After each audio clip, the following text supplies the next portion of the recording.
Today, we're diving into the incredible story of Maharana Sanga, a name you probably know better as Rana Sanga. He was a legendary Rajput king, a unifier and a warrior, whose life was just packed with unbelievable victories, one single devastating loss, and a legacy that, believe it or not, is still being fought over today. And the reason we're talking about him right now all starts with this.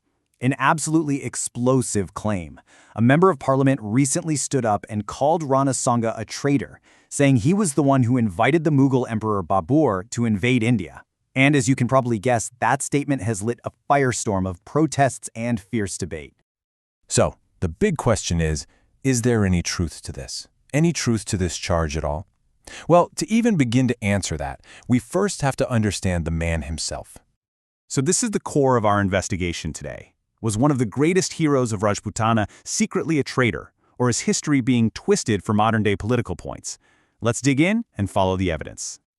You know, Rana Sanga's story doesn't start on some grand battlefield against a foreign invader. No, it begins in a bitter, violent struggle for power against his own brothers. His path to the throne was anything but easy. Okay, so picture this. It's 1482, and Sanga is born third in line to the throne. But then, a priestess makes a prophecy that he, not his older brothers, would one day be king. Well, that sparked a firestorm of jealousy. His own brother Prithviraj actually attacked him. Sanga was forced to flee into exile just to stay alive. It was only in 1508, after both of his ambitious brothers were dead, that he could finally return and claim his throne. And that attack from his brother? It came at a huge physical cost. Before he ever faced a foreign enemy in battle, Rana Sanga had already lost an eye to his own family. I mean, just think about that. It's such a brutal illustration of the world he grew up in and the kind of resilience he was forced to learn right from the very start. So after surviving his own family, when Sanga finally took the throne, he didn't just rule, he absolutely dominated. He single-handedly transformed Mewar from just one of many Rajput kingdoms into the undisputed supreme power in all of northern India. And he didn't just do this with brute force, he did it with diplomatic genius. For the first time in over 300 years, Sanga pulled off the impossible. He united the famously independent and often warring Rajput clans. He built this massive confederation of 7 kings and over 100 chieftains, and they all looked to him as their leader. And with that united army, he was devastating. His track record was just relentless. He defeated the Sultan of Delhi, Ibrahim Lodi, not once, but twice. Then he turned his attention and completely crushed the Sultan of Malwa. Let's be clear, against the major powers of his day, Rana Sanga was, for all intents and purposes, undefeated. And the results of all this winning speak for themselves. Sanga's empire stretched across huge parts of modern-day India.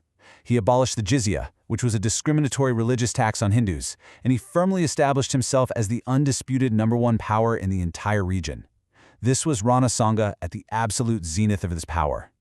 But as these stories often go, just as Sanga reached the very peak, a new, formidable power entered the scene from Central Asia. This was Zahir-ud-Din Muhammad Babur, the founder of the Mughal Empire, and their collision was about to change the course of Indian history forever. Now here's a crucial point that so often gets forgotten in the story. In their first encounter, Rana Sanga actually defeated Babur. At the Battle of Bayana, the Rajput Confederacy completely routed the Mughal advance guard. They took the strategic fort and left Babur's army absolutely terrified, their morale completely shattered. So that initial defeat set the stage for the ultimate showdown, the Battle of Khanwa. On one side, you've got Sanga's massive army, over 100,000 soldiers strong, with traditional cavalry and war elephants. And on the other side, Babur's smaller but much more modern force, armed with a terrifying new technology, gunpowder. So, what on earth went wrong for the undefeated king?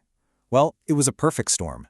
First, the sound and the fury of Babur's cannons absolutely terrified Sanga's forces. They'd never seen or heard anything like it.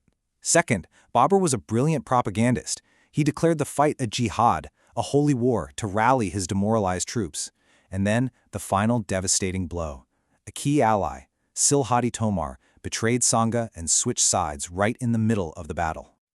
So after that one single catastrophic defeat, how should we remember Rana Sanga? Let's circle all the way back to that initial accusation of him being a traitor and really look at the evidence of his legacy. When you look at the facts, the accusation just doesn't hold up. I mean, think about it logically. Why would Rana Sanga, a man who had already beaten the Sultan of Delhi twice, need to invite some outsider to come do the job for him? It makes no sense. The historical sources are actually very clear. The invitation to Babur came from Daulat Khan Lodi and other nobles who were rivals of the Delhi Sultan. It did not come from Rana Sanga. And honestly, traitor is hardly the word for a man who carried over 80, that's 80 battle wounds on his body. He had lost an eye, an arm, and the use of one of his legs in countless battles for his kingdom. He was the living, breathing embodiment of a warrior king. So when we boil it all down, his legacy really comes down to 5 key things. 1, he was the unifier, who forged the last great Rajput alliance. 2, he was the victorious warrior, who won battle after battle against the powerful sultanates. 3, he was the symbol of resistance, the fiercest opponent to foreign rule. 4, he was the last Hindu sovereign to command such a vast territory in northern India. And finally, his story is the turning point. That one single loss at Khanwa paved the way for centuries of Mughal dominance. Even after the disaster at Khanwa, Rana Sanga's spirit was completely unbroken. He actually swore an oath to never return to his own capital until he had defeated Babur and avenged his loss. But tragically, his own nobles, terrified of the cost of another war against Babur's cannons, poisoned him in 1528.